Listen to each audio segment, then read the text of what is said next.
안녕하십니까.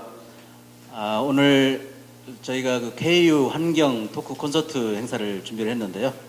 여러분들이 오시다 보셨겠지만 캠퍼스에 학생들이 많이 이렇게 지금 그 활동을 하고 있습니다. 오늘부터 축제 기간인데요. 축제 기간을 맞이해서 저희 그 고려대학교 그린 캠퍼스 그 사업의 일환으로 오늘부터 그린 바자회하고 환경 토크 콘서트를 준비를 했습니다. 여러분들 아시겠지만 요즘 그 기후 변화에 따라서 많은 사회 문제 또 환경 문제 이런 것들이 우리 의식을 지배를 하고 있습니다. 앉으세요. 그래서 여기 전문가들을 모시고 오늘 가볍게 이렇게 환경에 대해서 같이 생각해보는 시간을 갖도록 하겠습니다. 먼저 고려대학교 중앙 재즈 동아리가 잠깐 여러분들에게 공연을 하고 시작을 하겠습니다. 안녕하세요. 네, 저희는 고려대학교 중앙 재즈 동아리 제스라고 합니다. 이번에 환경 콘서트 과장님께서 초대해 주셔가지고 너무 감사드리고요. 저희가 이번에 환경 콘서트라고 해서 환경과 관련된 곡을 한번 연주해 보라고 하셔가지고 그동안 환경에 대한 생각을 연주하면서 해본 적은 없어요, 솔직히. 근데 작곡가들이 이제 환경 관련으로 아이디어를 얻어가지고 작곡한 곡이 뭐가 있을까, 그래서 찾아보니까 한 3곡 정도를 저희가 준비를 해봤습니다. 그래서 저희가 한 15분 동안 3곡 정도 이제 잔잔한 걸 연주를 해드릴 계획인데요. 일단 곡 소개를 하나 연주하고 하나씩 해드리고 연주를 드리겠습니다. 네. 첫 번째 곡은 론즈라는 곡인데요. 그 잔디예요.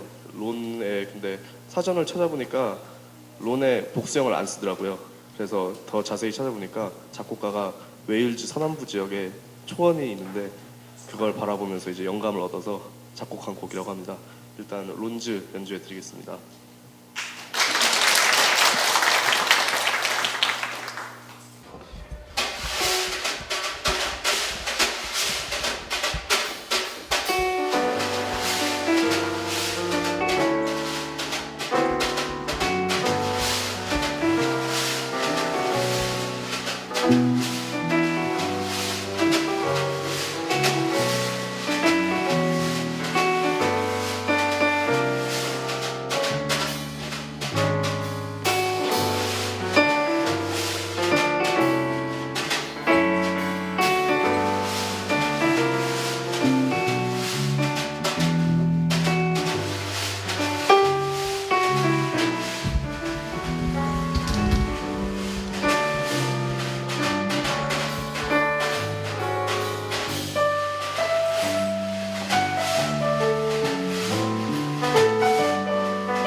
네, 감사합니다. 네, 바로 다음 곡으로 넘어갈게요.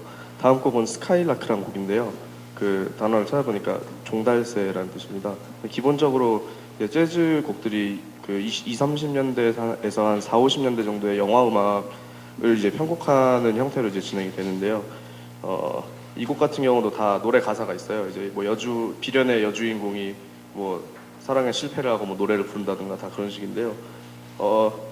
이게 종달새인데 약간 서양의 황조가 같은 느낌이에요. 종달새가 날아가는데 내 사랑은 어디로 떠나갔나. 원래는 이런 가사인데 이제는 저희는 이제 피아노로만 치니까 그 감성이 전달이 될지는 잘 모르겠는데 일단 조용하고 예쁜 곡입니다. 그 스카이라크 연주해드리겠습니다.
번째 곡까지 들려드렸고요.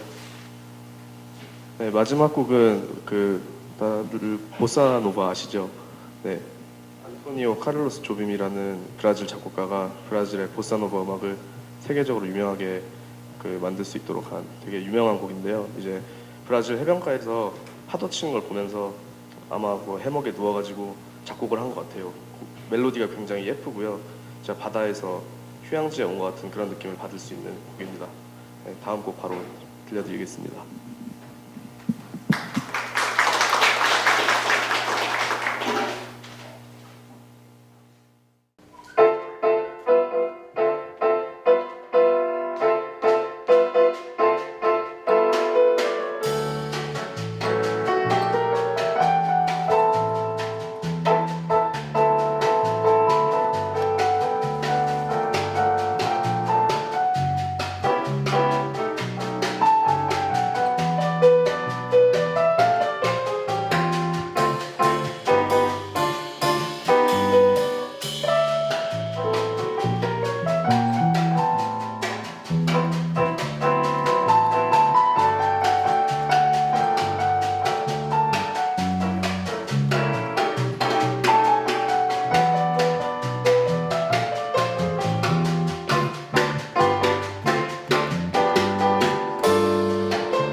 다시 한번 큰 박수 부탁드리겠습니다. 다음에는 그 본행사 그 좌장이신 그 고려대학교 생명과학대학 조영성 교수님을 소개해드리겠습니다. 간단하게 축하 말씀과 주제 발표를 하고 토의를 시작하는 걸로 하겠습니다. 네, 나와주시고. 준비하는 동안 몇 가지 말씀을 드리겠습니다. 저는 방금 소개를 받은 생명과학대학 조영성 교수라고 합니다. 사실 오늘 주제를 기후변화 이슈를 잡아서 과거, 현재 그리고 미래, 에너지 전환과 시민의 역할 이렇게 잡았는데요. 사실 이 제목은 원래는 올 초에 서울시에서 주최한 한국, 독일, 일본 3개국이 공동으로 주최했던 이제 국제 회의가 있었는데 그 주제였습니다. 그래서 오늘 제가 간단하게 발표드릴 것도 사실 거기에서 나온 거고요.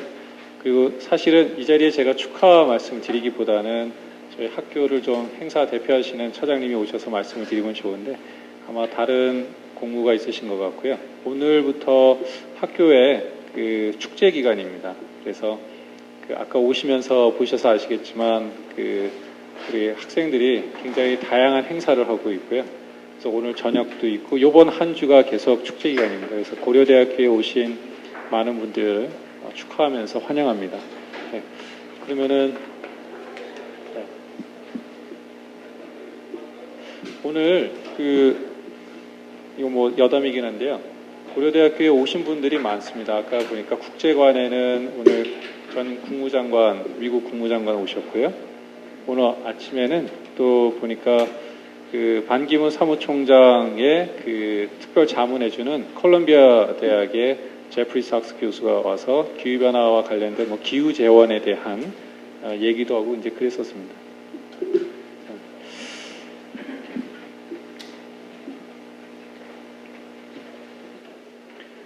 몇 가지 사진을 좀 보여드리면서 시작을 하겠습니다. 제가 발표하는 거는 한 15분에서 한 20분 정도로 짧게 말씀드리고 이제 패널 오신 분들의 이야기를 좀 많이 들어보도록 하겠습니다.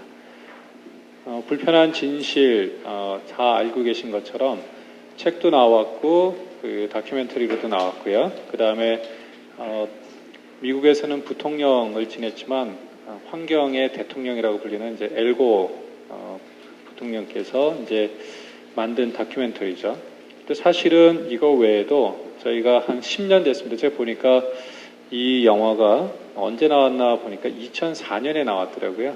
투마로우라고 하는 미래의 기후 재난을 소재로 한 공상과학 영화입니다.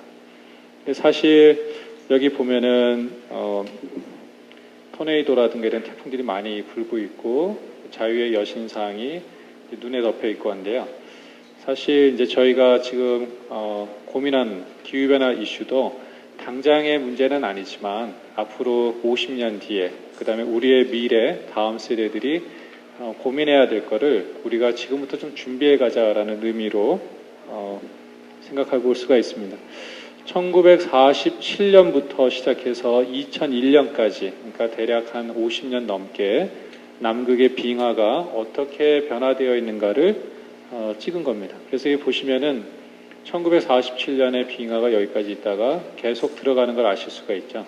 그래서 이거를 선으로 나타내면은 1947년에는 여기까지 있다가 한 50년 지난 2001년에는 여기까지 이제 후퇴에 들어간 겁니다. 그러니까 그만큼 이제 녹아내렸다는 거죠. 근데 남극뿐만이 그런 것이 아니라 아르헨티나에 빙하지대가 있었는데요. 1928년에는 여기 보이시는 것처럼 이렇게 빙하가 덮여 있었는데 한 70년이 좀 지나면서 다 녹았습니다. 가끔가다 제가 이렇게 사진 보여드리면 이거는 겨울철 사진, 이건 여름철 사진 놓고서 얘기하는 거 아니냐고 이제 그런 분이 계신데 만년설은 이름이 만년설인 이유가 계절에 상관없이 계속 덮여 있기 때문에 그런 거죠. 그러니까 전체적으로 온도가 올라갔기 때문에 그런 거고요. 여기는 킬리만자로 조용필의 킬리만자로의 표범 가사 아시는 것처럼 킬리만자로에 만년설이 이렇게 덮여 있었는데 이게 보면은 2000년에 찍은 나사의 인공위성 사진에 의하면 만년설이 굉장히 줄어들었습니다.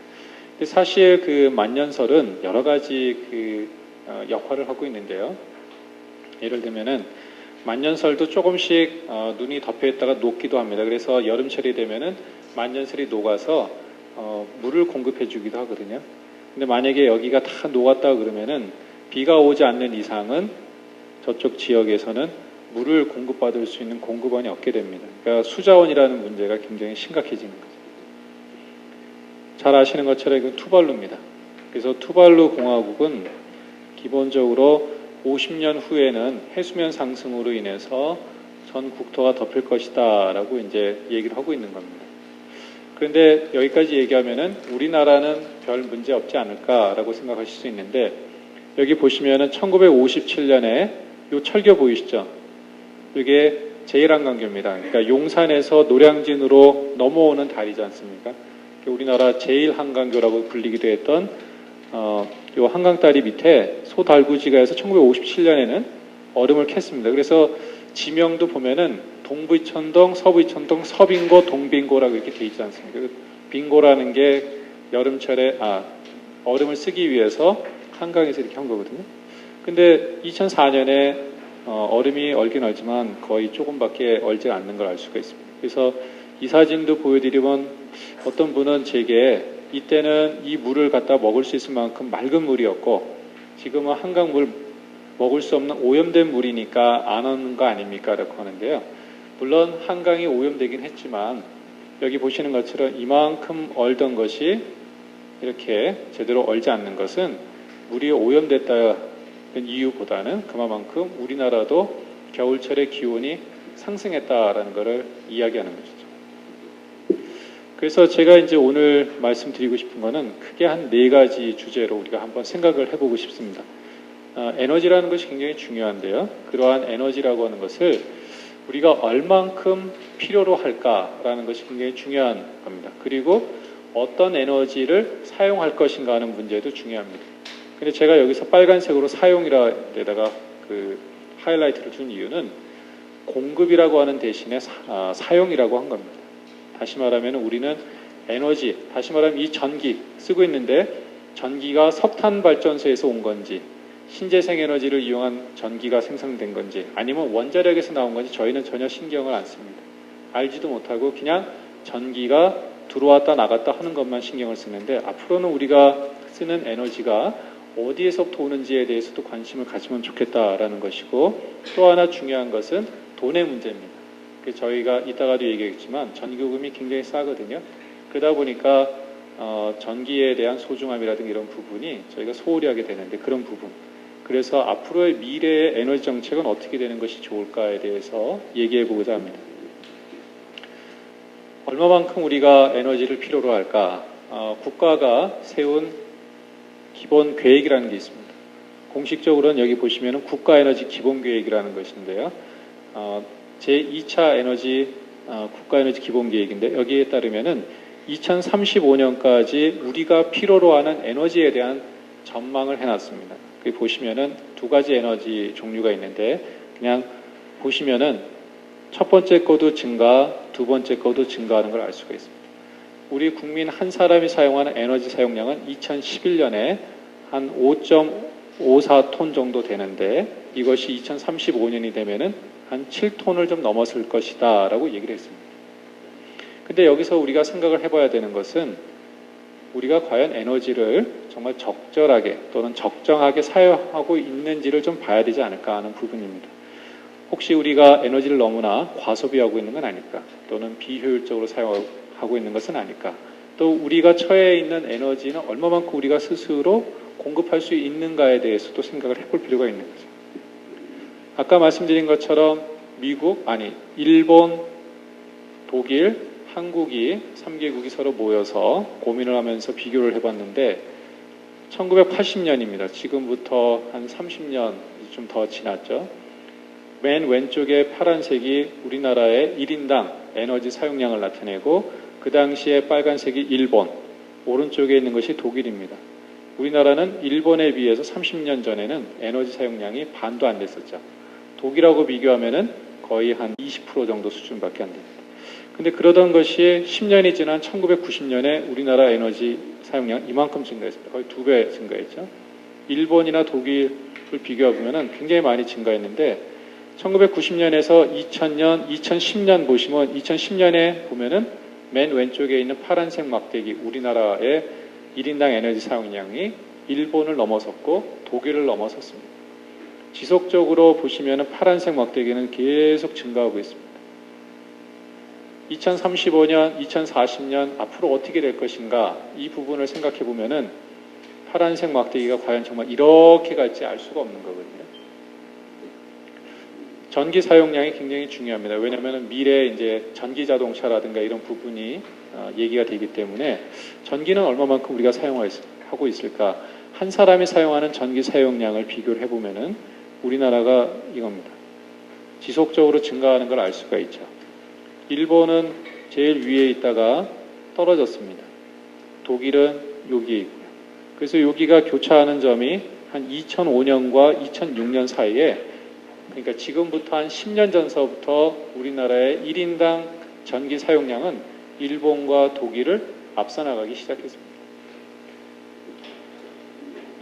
여기 보시는 것처럼 바로 옆에 있는 일본과 우리나라의 1인당 전력 소비량을 비교를 하면은 아까도 말씀드린 것처럼 2005년과 2010년 사이에 우리나라의 1인당 전기 소비량은 일본을 앞섰습니다. 그럼 제가 여기서 한번 질문을 한번 던져보겠습니다. 우리나라 에너지 자급도는 얼마나 될까요? 우리가 필요로 하는 에너지가 100이라고 하면은 우리 스스로 공급할 수 있는 능력은 어느 정도나 될까요? 무슨 경품 같은 거 없나요? 갖고 와서 해야 되는데 깜빡했습니다. 얼마나 될까요? 주차권. 그 주차권 가장 좋은 건데 10% 미만. 10% 미만이면 얼마나 될까요? 네? 7, 8%. 3%입니다. 근데 이제 원자력을 포함하면은 19%까지 올라가는데요. 원자력을 제외하면 3%입니다. 그러면은 바로 옆에 있는 여기 비교하고 있는 일본의 똑같은 질문으로 했을 때 몇 프로를 일본 스스로가 공급하고 있을까요? 에너지. 네? 몇 프로예요?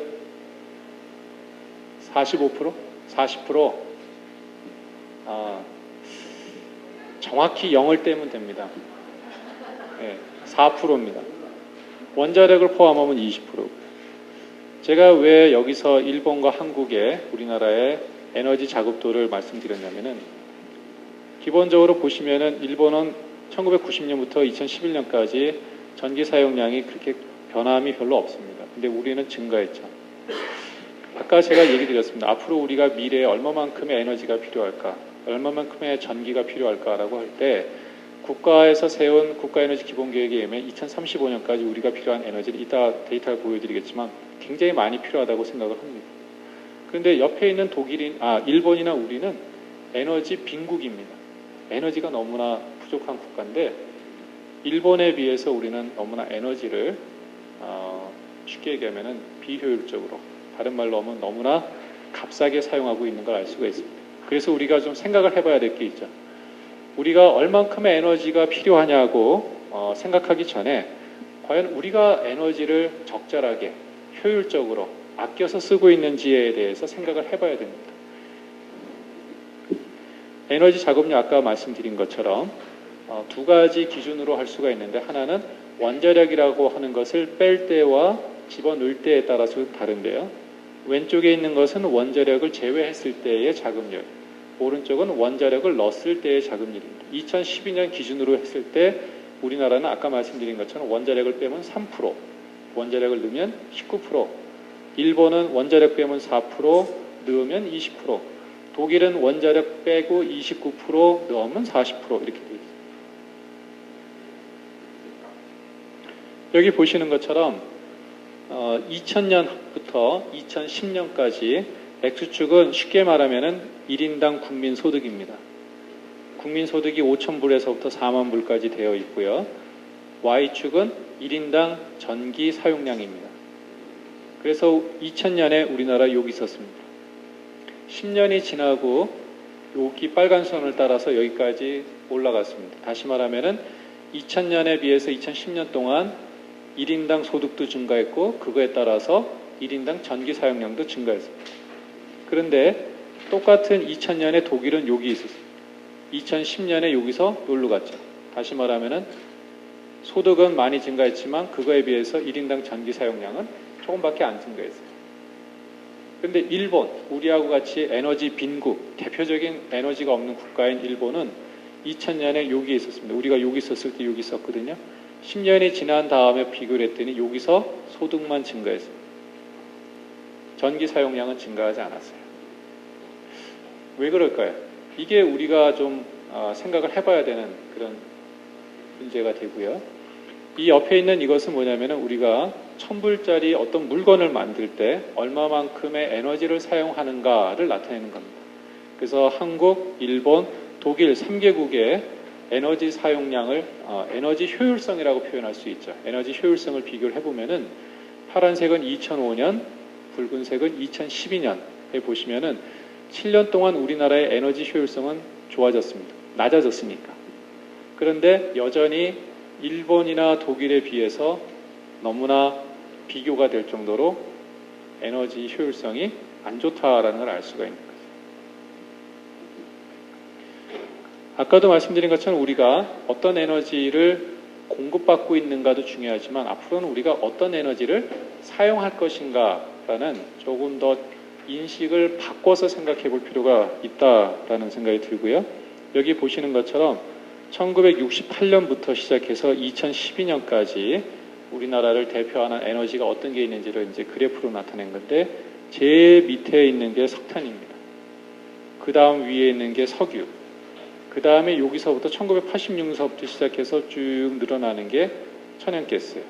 그 다음에 그 위에 파란색으로 높여 있는 게 원자력입니다. 그래서 석탄, 석유, 천연가스라고 하는 이 세 가지를 우리가 쉽게 얘기해서 화석 에너지라고 얘기를 하죠. 화석연료라고 하죠. 화석연료가 우리나라가 필요로 하는 에너지의 거의 90% 가까이 차지하는 걸 알 수가 있습니다. 요거만 놓고 봅니다. 제일 위에 높여 있는 게 뭐냐면은 신재생 에너지입니다. 여기서부터 여기까지가 얘기하는 것은 뭐냐면은 그만큼 우리는 화석 에너지를 많이 쓰고 있는데 화석 에너지를 많이 쓰면은 반대급부로 우리가 뭘 많이 내뿜냐면은 온실가스, 이산화탄소라는 것을 많이 배출하게 됩니다. 그래서 여기 보시는 것처럼 이게 누적 배출량입니다. 1850년부터 시작을 해서 2010년까지 보면은 대략 한 20년 정도 되죠. 그 데이터를 트래킹을 해서 연도별로 온실가스 배출한 양을 전부 다 누적한 겁니다. 보시면은 처음에는 별로 없다가 1970년대를 거쳐서 80년대서부터 온실가스 배출량이 기하급수적으로 증가하는 걸 알 수가 있죠. 어떤 분은 이게 마치 이게 하키 스틱하고 같다고 해서 하키 커브라고도 부르는 사람도 있습니다. 급격하게 올라가는 거죠. 그러다 보니까 우리나라는 지금 현재 온실가스 배출량 전 세계 7번째 국가입니다. 과거에 전 세계 1위 배출량 국가는 미국이었는데 지금은 중국이 앞서고 있는 상황이고요. 그리고 요 12.6톤이라고 하는 것을 좀 기억해 두십시오. 이게 뭐냐면은 현재 우리나라 인구 1인당 온실가스 배출하는 양이 12.6톤입니다. 이걸 꼭 기억해 주십시오. 12.6톤. 지금 한 사람이 12.6톤을 배출하고 있는데 아까 말씀드린 것처럼 제2차 국가에너지 기본계획에 하에서 얼마만큼 우리가 미래에 에너지가 필요할 것인가를 전망해 놓은 게 있는데 2011년을 기준으로 해서 2035년까지 전망을 했습니다.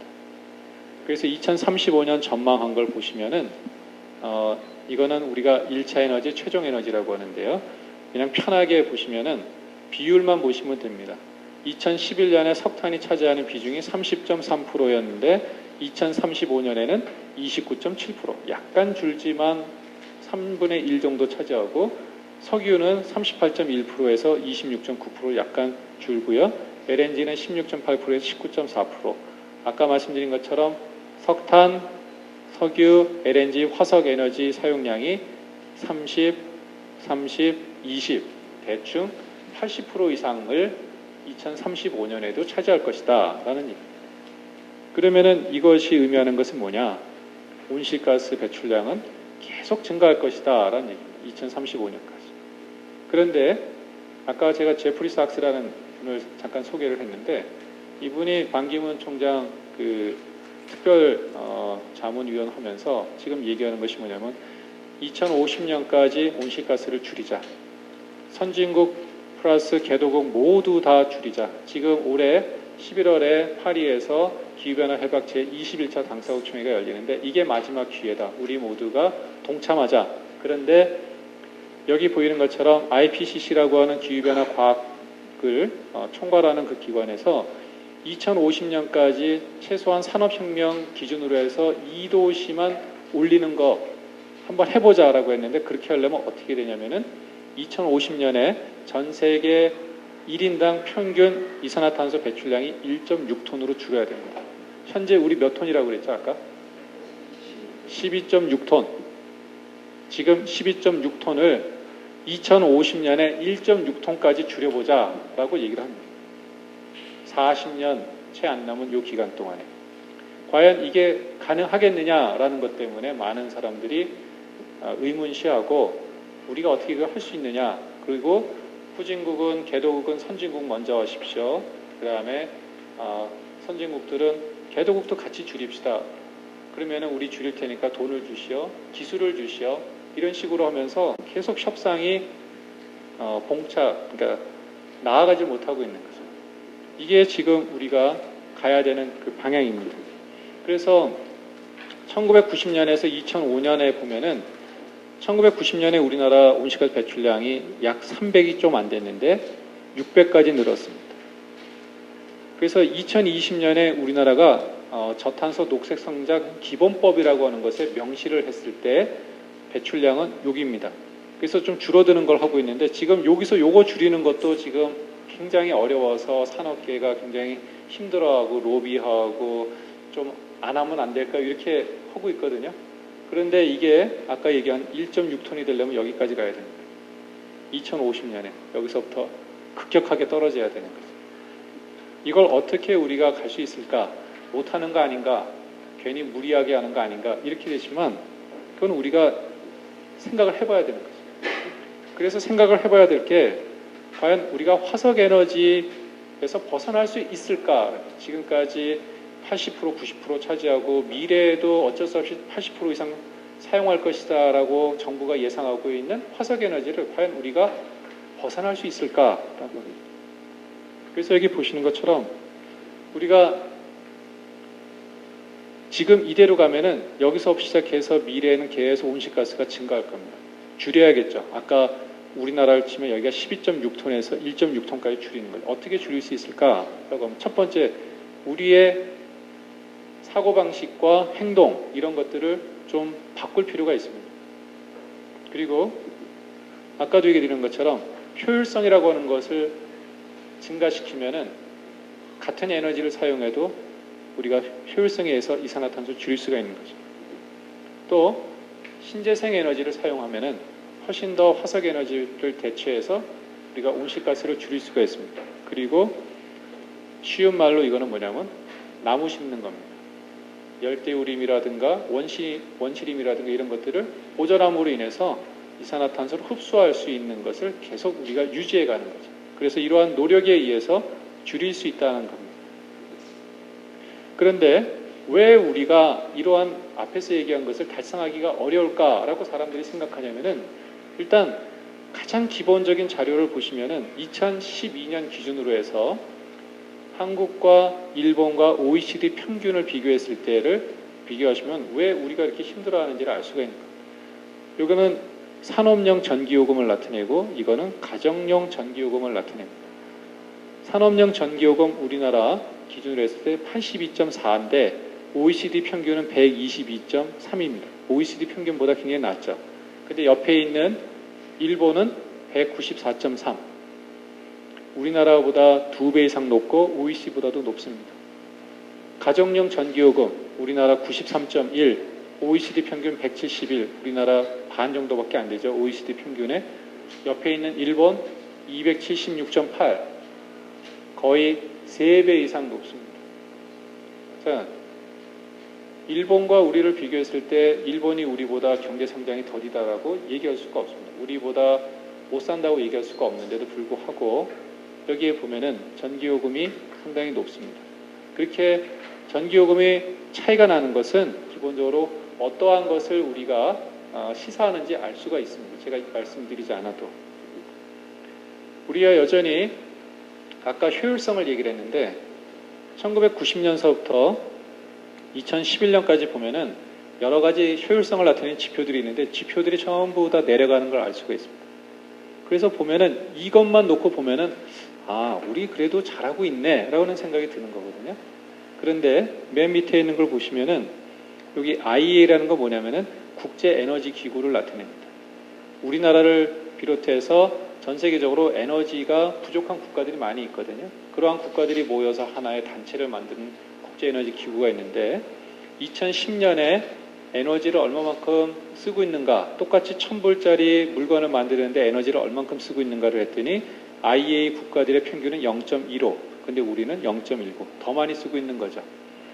이것만 놓고 보면은 우리 스스로가 지난 20년 동안에 효율성을 개선해오고 좋은 거라고 얘기를 할 수는 있는데 한 발자국 벗어나서 우리하고 비슷하게 에너지 빈국이라고 하는 국가들을 놓고 보면은 여전히 우리의 효율성은 더 허리띠를 졸려 매야 된다라는 얘기입니다. 근데 한 가지 참 고민이 있습니다. 그게 뭐냐면은 신재생 에너지냐 원자력이냐 놓고 할 때 이것 저것 참 선택하기가 너무나 어려운 겁니다. 그래서 여기 보시면은 2030년까지 제1차 국가에너지 기본계획일 때는 우리나라는 원자력을 2012년에 26%에서 41%까지 늘리겠다고 했습니다. 그런데 잘 아시는 것처럼 일본 후쿠시마에서 원전 사고가 발생했죠. 몇 년도입니까? 혹시 기억나세요? 예, 2011년에 굉장히 큰 사고가 났죠. 바로 우리 옆에 있는 인접국가에서. 그러면서 우리들이 느낀 겁니다. 원자력이라는 것이 안전하지 않을 수 있다라는 거. 그러면서 우리가 한수원 비리가 계속 신문지상을 통해서 발표가 되면서 불안한 거죠. 더군다나 우리가 1978년에 고리 1호기가 처음 시작했거든요. 그래서 지금 2015년 얼마 됐을까요? 고리 1호기 35년을 넘어갔죠. 그래서 우리가 처음 시작한 원전들이 지금 계속 나이를 먹어가고 있습니다. 이거를 대체하는 건 둘째치고 나이를 먹어가는 이 원전이 정말 안전할 것인가에 대한 우리 어떤 위기의식 이런 것들이 있다 보니까 원전의 비율을 29%로 조정을 했습니다.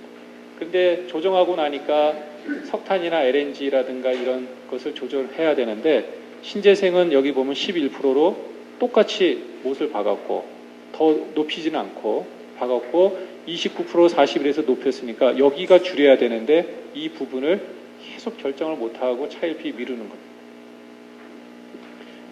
마지막으로 이러한 에너지 이슈라고 하는 것이 결국에는 사회적 갈등을 자꾸 갖고 오고 있습니다.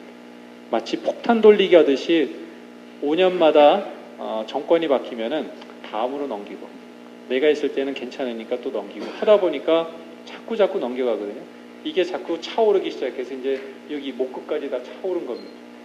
그래서 한쪽은 원전을 수출해서 필요하다라고 하지만 다른 한쪽은 목숨까지 내놓고 반대하는 이러한 사회적 갈등. 그 다음에 여러분 잘 아시는 것처럼 밀양 송전탑 건설과 같은 어떤 사회적 갈등 문제가 생기는 거죠. 과연 그러면 어떻게 해야 될까? 우리나라의 에너지 정책은 뭔가 바뀌어야 된다라는 거죠. 과거에는 좋은 에너지를, 양질의 에너지를 싸게, 안정적으로 공급하면 되지 않겠는가라고 했는데 이제는 환경 친화적인 에너지를 싸게 하는 것이 아니라 적정하게 가격을 매겨서 안정적으로 공급하자. 그러한 것이 지속 가능하다라는 겁니다. 그래서 과거의 패러다임에 있다 보면 우리가 중앙 집중형이고 대규모 공급, 원전 위주 이러한 것들로 가고 있고 신재생 에너지에 대한 보급이 저조하고 친환경성이 부족하니까 아까 보여드린 것처럼 에너지 정책과 관련된 사회적 갈등 요인이 많이 생긴다는 거죠. 과연 그럼 우리는 미래에 정말 에너지를 전환하고 뭔가 바꿀 수 있을 것인가에 대한 의구심이 들 수 있는데, 잘 아시는 것처럼 왼쪽은 무슨 사진일까요? 네, 태안에 기름 유출 사고가 있었을 때 제가 알기로 107만 명의 자원봉사자 집계가 된 걸 알고 있습니다. 누가 가라고 해서 간 게 아니고 우리 스스로가 자발적으로 참여해서 이러한 어려움을 극복했거든요. 그 다음에 옆에는 잘 아시는 것처럼 1996년, 7년 사이에 있었던 IMF를 극복하기 위해서 금모으기 운동에서 우리가 벗어났습니다. 이러한 것을 보면은 우리 스스로가 잠재력이 있다라는 거죠. 지금 현재 12.6톤에서 1.6톤까지 어떻게 갈 수 있을까 하지만 할 수 있다라는 겁니다. 단지 하나 그것을 할 수 있도록 만들어가는 게 중요하다는 거죠. 근데 그것을 정부가 하도록 기다리는 것은 어느 세월에 갈지 5년마다 바뀌는 정부에 바뀌어서 하기는 어려우니까 스스로 시민들이 움직여서 가는 것이 필요하다라는 게 이 주제에 달려 있는 거고요. 그 다음에 이미 우리는 한번 본 게 있지 않습니까? 그래서 꿈은 이루어지는데 그 꿈을 꾸는 사람이 달성한다라는 거예요. 그래서 우리에게 주어져 있는 에너지 전환 이슈, 기후변화 이슈, 그 다음에 시민의 역할, 이러한 것들을 우리가 생각을 해봤으면 하는 자리입니다. 이걸로 제 주제 발표를 마치도록 하고요. 마치고 그 다음에 패널로 들어가도록 하겠습니다. 예, 감사합니다.